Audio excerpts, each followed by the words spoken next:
तो भाई लोग आज के इस वाले वीडियो में हम लोग देखेंगे कि वेंगलिन निर्वाणा क्लींजर स्टेज तक पहुंचेगा और साथ ही डिवाइन ट्रिब्यूलेशन भी आएगा और साथ ही जो क्लाउड सी स्टार सिस्टम के बंदे हैं वो भी हमें देखने के लिए मिलेंगे। तो चलिए फटाफट से वीडियो को स्टार्ट करते हैं। तो जैसे कि हमने इसके पिछले एपिसोड में देखा था कि वेंगलिन नया डिवाइन एम्पर बन गया था और साथ ही ताउसेन की जो न्यूज थी उसने कुछ लोगों को भेज दी थी और मास्टर फ्लेंसबर्ग को भी ये न्यूज मिल गई थी और जो कॉर्प सेट था उसे भी ली यिंगज़ी ने ये न्यूज बता दी थी, यानी कि उसने वेंगलिन का जो टोकन था वो यहाँ पर लाया था। तो अब आगे तो वीडियो की स्टार्टिंग में हमें ली यिंगज़ी को दिखाया जाता है जो की एक सेंटर में कॉफिन रखा हुआ था, उसके सामने अपने घुटने टेके हुए थे और उस कॉफिन के अंदर से खतरनाक और बाहर निकले जा रहा था। इस कॉफिन के अंदर ये जो कॉप सेट है उसका खतरनाक एक बंदा रहने वाला था और तभी ली यिंगज़ी उस जेड को ये जो कॉफिन था उसकी तरफ भेज देती है। तो एक खतरनाक की हैंड उसके अंदर से बाहर निकलता है जो कि इस जेड को अच्छे से देखता है और वो जब इस जेड को देखता है वो शॉक रह जाता है और उस कॉफिन के अंदर से खतरनाक की पावरफुल लीन एनर्जी बाहर निकलने लगती है और ली यिंगज़ी भी इस पावर को बर्दाश्त नहीं कर पा रही थी, लेकिन उसको डर के साथ साथ रिस्पेक्ट भी थी। और तभी उस कॉफिन के अंदर जो कॉप्स था वो काफी ज्यादा खुश हो जाता है, ली यिंगज़ी को बोलने लगता है तुमने बहुत ही अच्छा काम किया और वो ली यिंगज़ी से उसका नाम पूछने लगता है। देखकर ली यिंगज़ी उसे ग्रीट करते और बोलने लगती है कि डिसाइपल का नाम ली यिंगज़ी थर्ड किंग को ग्रीट करते और ली यिंगज़ी ने ये नहीं सोचा था कि इस जेट को लेने के लिए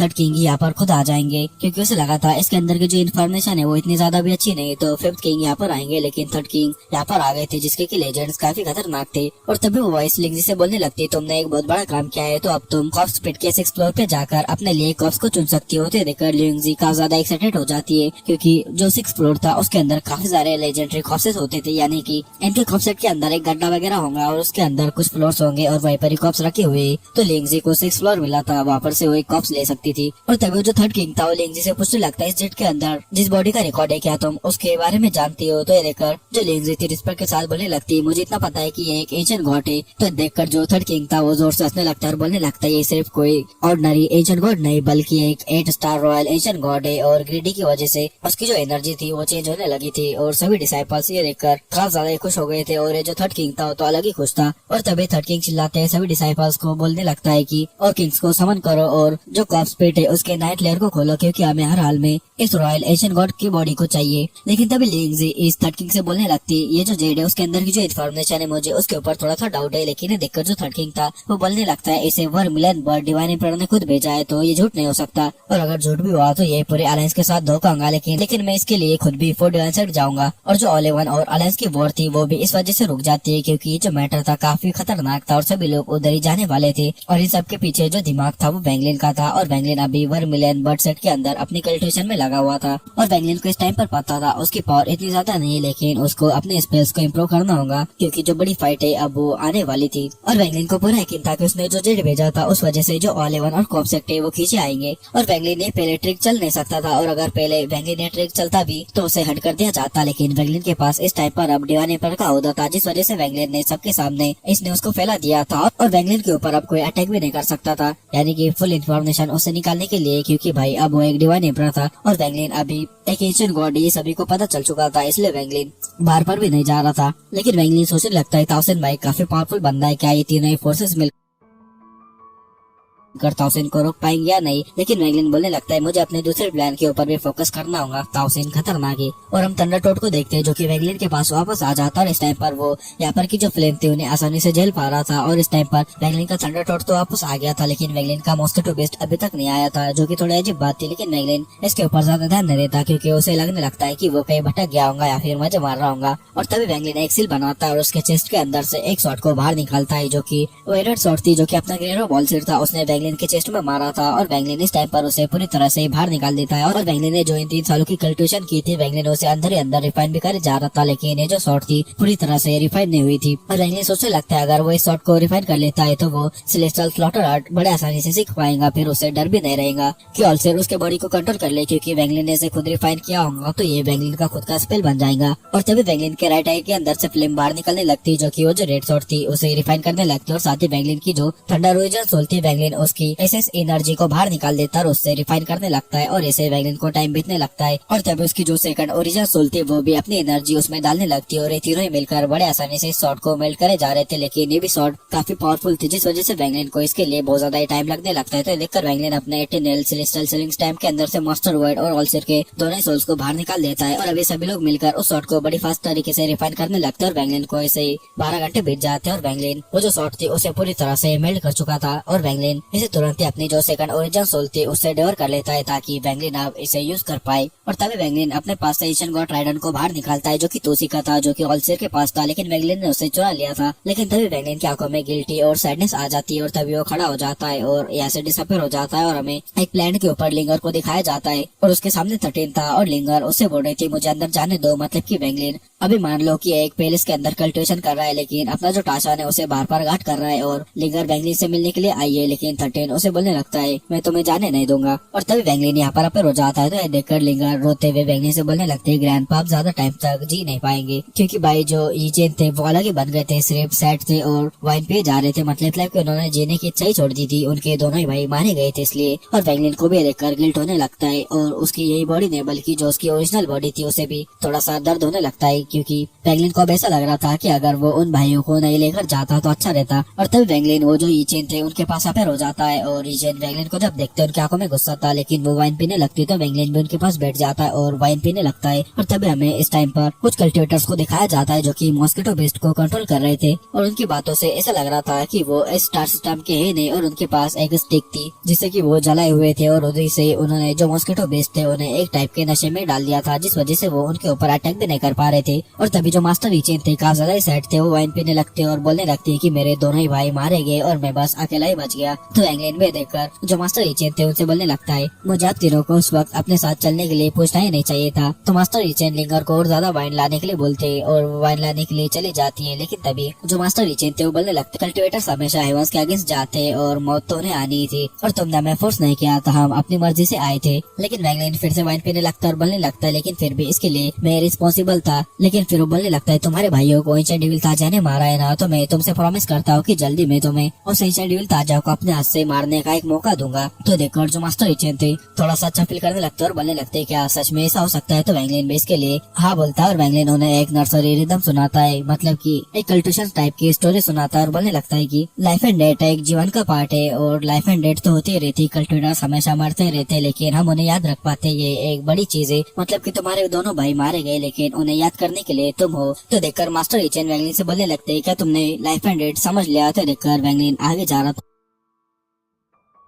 लेकिन रुक जाता है और उसके अंदर से एक अलग ही दर्द बाहर निकलने लगता है और बोलता है नहीं, और वैंगलिन ने बोलकर ऐसे निकल जाता है। और तुम्हें पता ही था कि वैंगलिन लाइफ एंड डेथ अभी तक पूरा किस वजह से समझ नहीं पाया था और उसे किसका दर्द था, ली मॉन का। और तभी वैंगलिन एक वोल्केनो के पास आकर बैठ जाता है, उसके माइंड में 1000 साल पुरानी यादें घूमने लगी थी और तभी वो अपने पास से कॉफिन को बाहर निकाल देता है जिसके अंदर की कोई और नहीं बल्कि अपनी लीमॉन मौजूद थी और वो प्यार से बोलने लगता है वार्नर मैं अभी तक तुम्हारे मौत के दुख से बाहर नहीं निकल पाया। और लीमॉन अकेली उसकी उम्मीद थी और फिर वो स्माइल करते हुए बोलने लगता है जब तुम उठोगे तो हम कई दूर एक विलेज में चले जाएंगे और वहाँ पर शांति से अपना जीवन बिताएंगे। लेकिन फिर वैंगलिन की आंखों में डिटर्मिनेशन आ जाती है और वो बोलने लगता है अगर तुम्हें हेवंस भी मुझसे छीनना चाहता है तो मैं तुम्हें वापस लेकर आऊंगा। और हम उस वोल्केनो को देखने लगते हैं जो कि फटने लगता है, तो वैंगलिन उसे देखने लगता है और वैंगलिन को जो माउंटेन क्रम्बल था उसकी पावर फील होने लगती है। और फिर वैंगलिन लीमॉन को देखता है और बोलने लगता है देखो वार्नर जो सेलेस्टियल एम्परर बाइफेन का 4th स्पेल है जो कि काफी ज्यादा पावरफुल है माउंटेन क्रम्बल, तो देखो अब मैं उसे कैसे समझता हूँ। और वैंगलिन ने बोलकर अपनी आंखें बंद कर लेता है और जो उसके सीनियर ब्रदर किंगशुई थे उन्होंने कैसे माउंटेन क्रम्बल यूज किया था वो देखने लगता है और उसे सीखने लगता है। और अपने जो किंगशुई थे उन्होंने वैंगलिन को इस टेक्निक की इनहेरिटेंस दी थी लेकिन उसे पूरा नहीं बताया था कि इसे कैसे तुम यूज कर पाओगे। वो ऐसा चाहते थे कि वैंगलिन इसे खुद से कंप्लेंट करे। और जो माउंटेन क्रम्बल था इसका मेन कॉन्सेप्ट ये था कि गिरते हुए माउंटेन की पावर को यूज करना, लेकिन ये काम इतना सिंपल नहीं था क्योंकि माउंटेन की सोल को एक क्रम्बल करना पड़ता था और यही असली चैलेंज था। और जब तक माउंटेन की बॉडी और सोल दोनों डिस्ट्रॉय नहीं होती तब तक असली जो पावर इस स्पेल की वो डिस्प्ले नहीं होगी। और वैंगलिन इसे अपने डिवाइन सेंस के साथ फ्यूज करने लगते हैं, यानी कि जो पूरा माउंटेन था उसे अपने डिवाइन सेंस के साथ फ्यूज करने लगता है और माउंटेन कैसे क्रिएट और कैसे कोलैप्स हो सकता है ये देखने लगता है। मतलब कि ये जो स्पेल था उसकी अंडरस्टैंडिंग वैंगलिन करे जा रहा था और इस स्पेल में ऐसा करना था कि जो इस स्पेल से माउंटेन क्रिएट होते हैं वो रियल की तरह दिखते हैं लेकिन वो रियल नहीं बल्कि एक इल्यूजन होते हैं। और वैंगलिन देखकर बोलने लगता है आखिर क्या सच है क्या फेक है, क्या है ट्रू क्या है फॉल्स। और वैंगलिन इस बात का जवाब ढूंढने लगता है लेकिन वैंगलिन को यहाँ पर जवाब देने के लिए कोई भी नहीं था। और वैंगलिन को रियलाइज होता है कि उसके सीनियर ब्रदर किंगशुई ने इस टेक्निक को खुद समझने छोड़ने के लिए उसके लिए ऐसा क्यों छोड़ा था। और वो सोचने लगता है कि ट्रू और फॉल्स बिल्कुल लाइफ एंडेड की तरह होते हैं, एक दूसरे से जुड़े होते हैं। और तभी नीचे का जो वोल्केनो था वो वायलेंटली ट्रेम्बल करने लगता है और फटने लगता है, जिस वजह से आसपास के सभी वोल्केनोस ट्रिगर हो जाते हैं। और तभी वैंगलिन लीमोन के कॉफिन को अपने बैग ऑफ होल्डिंग के अंदर रख देता है और सीधा जो माउंटेन था उसके अंदर चला जाता है। मतलब कि जो वोल्केनो था सीधा उसके गहराइयों में जाने लगता है। और वैंगलिन को फायर से कोई प्रॉब्लम भी नहीं थी, क्योंकि भाई अब उसने सेकंड अवेकनिंग जो कर ली थी। और वैंगलिन ने जो माउंटेन था उसकी डिवाइसेस को इसके साथ पूरी तरह से फ्यूज कर देता है। और वैंगलिन ने देख पाता है हजारों सालों में माउंटेन कैसे इरप्ट हुआ, कैसे फटा, कैसे शांत हुआ। मतलब कि हजारों साल के अंदर जो भी यहाँ की जो हिस्ट्री थी वर्मलेन बर्ड डिवाइन सेंस की, वैंगलिन उस सभी को ही देखने लगता है माउंटेन की नजरों से। और वैंगलिन रुकता नहीं, अपना जो डिवाइन सेंस थी यहाँ पर जितने भी माउंटेन्स थे उन सभी के अंदर फैला देता है। और सेक्टर कुछ एल्डर से देखकर डर जाते और चिल्लाने लगते ये तो डिवाइन एम्परर का हो रहा है। लेकिन वो काफी ज्यादा हैरान हो जाते क्योंकि वो जानते थे कि उनका जो डिवाइन एम्परर है एक यंग कल्टिवेटर है, लेकिन उसके अंदर से अब इतनी ज्यादा एंशिएंट पुरानी ऑरा कैसे आ रही है उन्हें समझ नहीं आ रहा था, क्योंकि इस ऑरा के सामने वो खुद अपने आप को बच्चा महसूस कर रहे थे। और यहाँ पर जितने भी वोल्केनोस थे वो सभी एक साथ फूटने लगते, जिस वजह से कुछ एल्डर्स यहाँ के डिसाइपल्स को जल्दी से प्लेनेट से बाहर निकलने के लिए बोलते। और वैंगलिन के जो डिवाइसेस थी वो रुकती नहीं, बल्कि ये जो प्लेनेट था पूरे स्टार बर्निंग फील्ड थे उसके अंदर ये फैलने लगती। यानी कि वैंगलिन पूरे इस बर्निंग फील्ड को ही अपने डिवाइसेस के अंदर घेर लिया था, यानी कि उसकी डिवाइसेस पूरी तरह से उनसे फ्यूज हो चुकी थी। और तभी यहाँ पर जो मास्टर फ्लेम स्पार्क थे यहाँ पर आ जाते और साथ ही जो कॉपसेट का एक बंदा था वो भी यहाँ पर आ जाता है, यानी कि वही 9 किंग्स में से एक वो बंदा भी यहाँ पर आ जाता है। और मास्टर फ्लेम स्पार्क उसे देखने लगते और बोलने लगते मुझे पता है कि तुम जो 9 किंग्स है उनके अंदर से एक हो, लेकिन तुम्हारा नाम क्या है ये मुझे पता नहीं। और तभी ये दोनों ही काफी सीरियस एक्सप्रेशन के साथ आगे की तरफ देखने लगते और वो इस डिवाइसेस को सेंस कर सकते थे जो कि काफी पावरफुल थी। और सभी लोग इस डिवाइसेस को फील कर सकते थे जो कि काफी ज्यादा एंशिएंट थी और उसके अंदर से एंशिएंट ऑरा भी बाहर निकले जा रहा था और काफी ज्यादा पावरफुल भी थी। और ये देखकर बाकी जो एल्डर्स थे उन्हें समझ नहीं आ रहा था कि आखिर उनके जो डिवाइन एम्परर है वो कौन से स्पेल को कल्टिवेट कर रहे हैं जिसकी पावर कितनी ज्यादा खतरनाक है। लेकिन भाई ये बायफैन के स्पेल्स थे तो इस स्पेल की पावर एल्डर समझ नहीं सकते थे। और तभी जो डिवाइन सेंस थी उसके अंदर से एक एंशिएंट वॉइस बाहर निकलने लगती जो कि बोलने लगती अगर कोई कॉर्मिक काउज ना हो तो कोई कर्मा नहीं बचेगा, और लाइफ ना हो तो डेथ का कोई वजूद नहीं बचेगा, और ट्रू और फॉल्स बस एक थॉट का फासला है। और वैंगलिन जो मास्टर फ्लेम स्पार्क और जो कॉपसेट का एक बंदा यहाँ पर आया था उसे देखने लगता है और वैंगलिन बोलता है मास्टर फ्लेम स्पार्क। देखकर मास्टर फ्लेम स्पार्क हैरान हो जाते हैं और पूछने लगते हैं आप कौन हो। तो देखकर वैंगलिन आवाज देता है मैं वर्मलेन बर्ड डिवाइन एम्परर हूँ। और मास्टर फ्लेम स्पार्क को तो ये सुनकर यकीन नहीं होता और वो बोलने लगते हैं कि तुम सच में वैंगलिन हो। और जो कॉपसेट का किंग था वो भी ये सुनकर सुनना पड़ गया था। और वैंगलिन उसकी तरफ देखता है और बोलने लगता है तो तुम कॉपसेट से आए हो। तो लेकर वो बंदा बोलने लगता है हाँ मैं कॉपसेट का थर्ड किंग हूँ और उस जेड में जो बॉडी थी मैं उसका लोकेशन जानने के लिए यहाँ पर आया हूँ। अगर आप मुझे देंगे तो आपका मैं बहुत ज्यादा शुक्रगुजार रहूंगा। और मास्टर फ्लेम स्पार्क भी यहाँ पर इसलिए आए थे। तो देखकर वैंगलिन उनसे बोलने लगता है मैं तुम्हें लोकेशन तो बता दूंगा, लेकिन तुम्हें वहाँ पर जाना है या नहीं जाना है तुम्हारा फैसला है, क्योंकि वो जगह खास ज्यादा खतरनाक है। तो देखकर जो कॉपसेट का किंग था स्माइल करते हुए वैंगलिन से बोलने लगता है आखिर आप जब इतनी बड़ी बात बता रहे हैं तो आपका भी इसके पीछे कोई ना कोई प्लान होगा। तो देखकर वैंगलिन उनसे साफ साफ बोलने लगता है कि मुझे बस उस कॉप्स की जो रखवाली कर रहा है, यानी कि वहाँ पर जो बंदा यानी कि अप्लाटोन, मुझे उसे निपटाना है, इसलिए मैं तुम्हें ये बता रहा हूँ और तुम्हारा इसके लिए इस्तेमाल कर रहा हूँ। और वैंगलिन ने उन्हें ये बता दिया था कि वो कहाँ पर है, land of ancient God Suzaku. तो सुनकर वो जो कॉपसेट का बंदा था वो यहाँ से चला जाता है, लेकिन मास्टर फ्लेम स्पार्क आगे आते हैं और उन्हें पता था कि वैंगलिन की जो डिवाइस है किसी स्पेल से इतनी ज्यादा पावरफुल हुई है। लेकिन वो सोचने लगता है ये स्पेल है कौन सा, लेकिन वो इसके ऊपर ध्यान नहीं देते। वैंगलिन से पूछने लगते मैंने तुम्हारे साथ हमेशा ही अच्छा बिहेव किया है तो क्या ही सच है जो तुमने अभी बोला। तो लेकर वैंगलिन बोलने लगता है आपको बिल्कुल चिंता करने की जरूरत नहीं, मैंने जो बोला है वो सब कुछ सही है, मैं आपको किसी झूठ बोल सकता हूँ। तो मास्टर फ्लेम स्पार्क भी ये सुनकर वहाँ से निकल जाते हैं। तो वैंगलिन की जो डिवाइस थी वो कोलैप्स हो जाती है और वैंगलिन इस टाइम पर अपनी आंखें खोलता है जिसके अंदर से की एक अलग लाइट बाहर निकल रही थी। और इस टाइम पर जो वैंगलिन की कर्मा डोमेन थी अब कम्प्लीट हो चुकी थी और वो निर्वाणा स्कायर से निकलकर निर्वाणा क्लीजर स्टेज पर पहुंच गया था। लेकिन वो अपने ऑरा को रिलीज नहीं करता था कि डिवाइन ट्रिब्यूलेशन यहाँ पर ना आए, क्योंकि उसे पता था अगर वो अपने ऑरा को रिलीज करेगा तो तुरंत ही डिवाइन ट्रिब्यूलेशन यहाँ पर आ जाएगा। तो वो अपने आप को सील करने के लिए यानी कि अपने ऑरा को सील करने के लिए जो नई ट्रांसफॉर्मेशन टेक्निक थी उसे यूज करता है। और वैंगलिन को अब स्टोरेज बैग की जरूरत नहीं थी तो तुरंत एक स्पेशल क्रैक बनाता है, यानी कि एक बैग ऑफ होल्डिंग की तरह ही होता है जो कि स्पेस में एक क्रैक होता है। तो वैंगलिन उसे उस क्रैक को बनाता है, उसके अंदर अपने बैग ऑफ होल्डिंग के अंदर जितने भी ट्रेजर्स वगैरह थे उसे डाल देता है।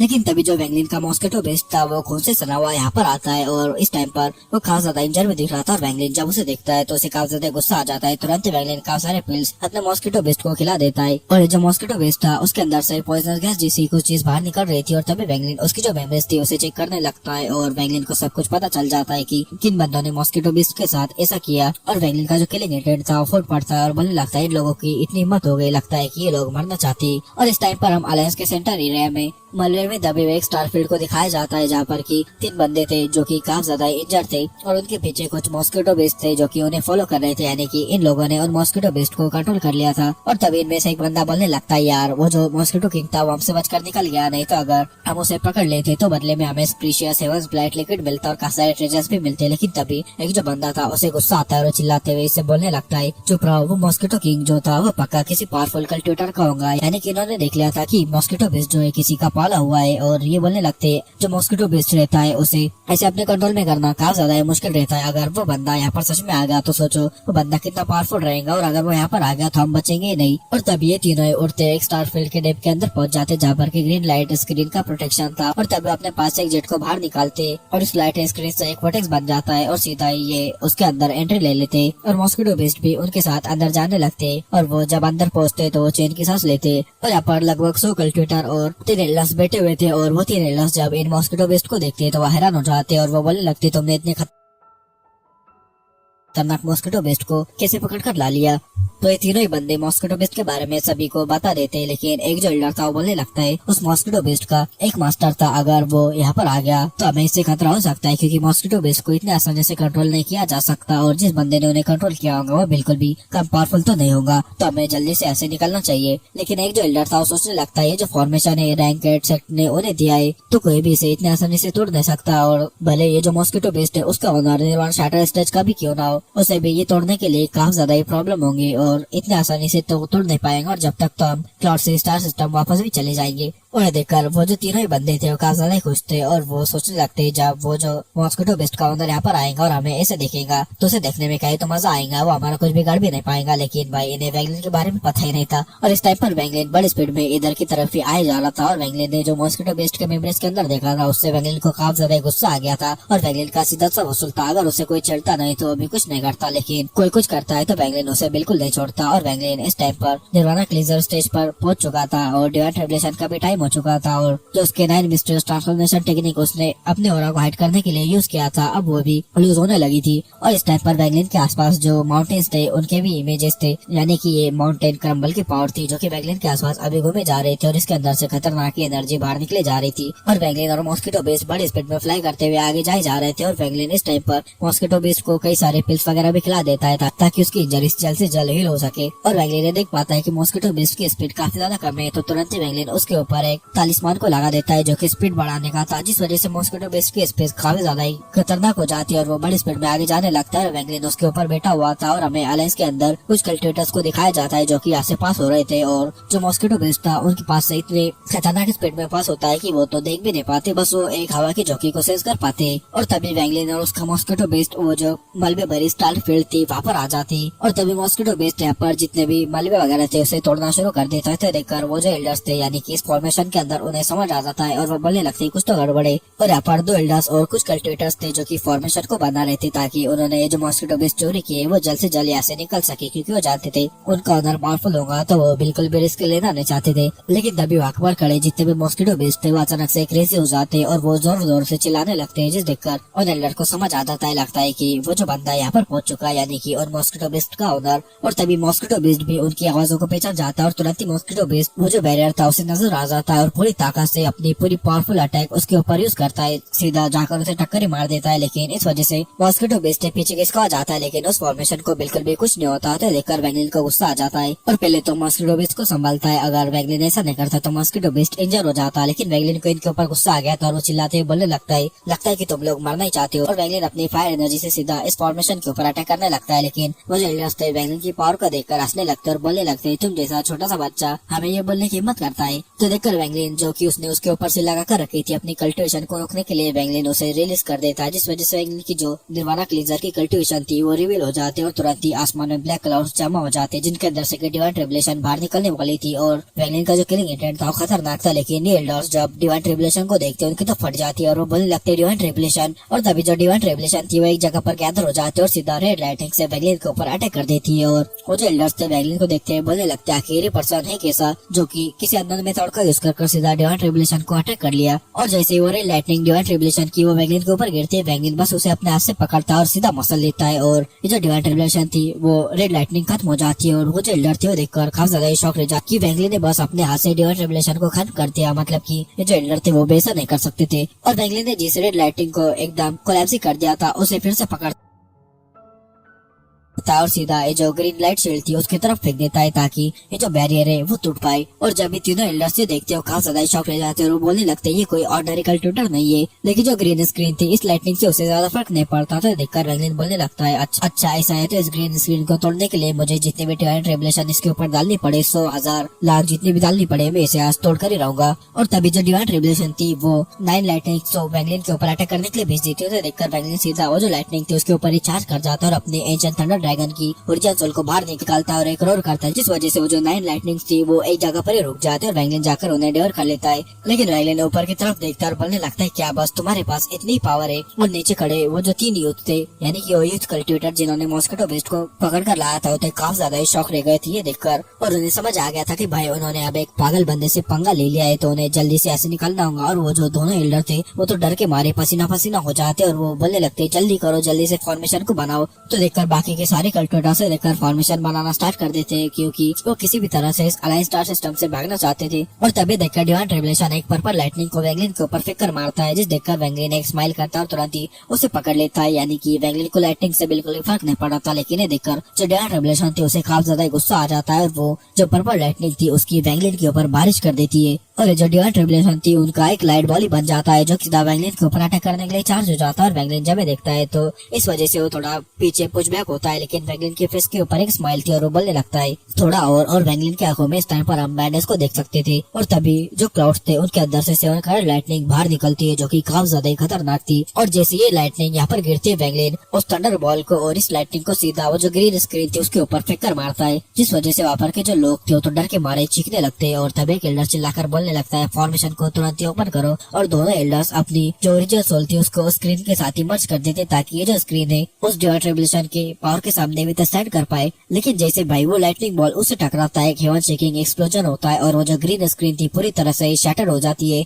और काउंटलेस लाइटनिंग बॉल्स अंदर जो बैठे हुए कल्टिवेटर्स थे उनके ऊपर जा लगते हैं, जिस वजह से वो तो राख में बदल जाते हैं। मतलब कि खतरनाक ही वो बंदे मारे जाते हैं। एक एल्डर की तो बॉडी एक्सप्लोड हो जाती है और उसकी जो ओरिजिनल सोल थी वो क्राई करते हुए सीधा जो फॉर्मेशन था उजर की तरफ भागने लगती है जो कि अभी तक एक्टिवेट भी नहीं हुआ था। और इस टाइम पर वैंगलिन काफी ज्यादा गुस्सा था क्योंकि उसका जो मॉस्किटो बेस था उन्होंने उसकी हालत काफी ज्यादा बुरी कर दी थी। और वैंगलिन अपना जो मॉस्किटो बेस थे उसे अपने बच्चे की तरह प्यार करता था लेकिन उसे इंजर कर दिया था, जिस वजह से वैंगलिन खतरनाक ही गुस्सा था। लेकिन तभी जो डिवाइन ट्रिब्यूलेशन थी उसे और ज्यादा गुस्सा आ जाता है और जो 7 कलर की लाइटनिंग थी उसका तो एक सी बन जाता है। मतलब कि बार बार 7 कलर लाइटनिंग बारिश की तरह वैंगलिन के ऊपर गिरने लगती है। और तभी जो फॉर्मेशन था वो एक्टिवेट हो चुका था तो जितने भी कल्टिवेटर्स बचे हुए थे सीधा उस फॉर्मेशन के अंदर जाने लगते हैं। लेकिन भाई वैंगलिन इन्हें इतनी आसानी से कैसे भागने दे सकता था। तुरंत ही वैंगलिन अपने पावर से स्पेस के अंदर हजारों वोल्केनोस के इल्यूजन्स को क्रिएट कर देता है और कोल्ड वॉइस में बोलता है माउंटेन क्रम्बल्स। और वैंगलिन ने जैसे ये बोला था जितने भी माउंटेन्स थे वो एक माउंटेन के अंदर बदल जाते हैं जो कि 10,000 फीट जितना बड़ा था। और इसकी पावर का जो पावरफुल प्रेशर था वो चारों तरफ ही फैलने लगता है और इस प्रेशर की वजह से इवन की वो जो फॉर्मेशन था वो भी कोलैप्स के साइंस दिखाने लगा था। और तभी जो माउंटेन था उसका टॉप साइड एक्सप्लोड कर जाता है, जिस वजह से हजारों रॉक ये जो कल्टिवेटर्स थे उनके ऊपर चार्ज हो जाता है। और जैसे ये रॉक्स उनके बॉडी से टकराने लगते हैं वो क्रश होने लगते हैं क्योंकि जो रॉक्स थे काफी स्पीड में उनके ऊपर बढ़ते जा रहे थे और काफी खतरनाक तरीके से उनकी बॉडी को क्रश करे जा रहे थे। और रॉक्स रुकते नहीं और सीधा इनके जो ओरिजिनल सोल्स थी उन्हें भी रिफाइन करने लगे थे। और इस वोल्केनो के अंदर फायर पॉइजन भी था, जिस वजह से ये जो माहौल था काफी खतरनाक बन चुका था। वैंगलिन बिल्कुल भी इनके ऊपर रहम नहीं दिखा रहा था, मतलब कि इन्हें स्लॉटर करे जा रहा था। भाई वैंगलिन सच में काफी रूथलेस बंदा है। मतलब कि वैंगलिन का सीधा ऐसा रोल है अगर तुम उसके फैमिली मेंबर को थोड़ी सी भी चोट पहुंचाते हो या फिर तुम उसे मार देते हो तो वो तुम्हारा जो पूरा खानदान है उसे ही खत्म कर देता है। और इस टाइम पर जो वैंगलिन के रॉक्स थे यहाँ पर के कल्टिवेटर्स की बॉडी को डिस्ट्रॉय करे जा रहे थे और जो लाइटनिंग थी यानी कि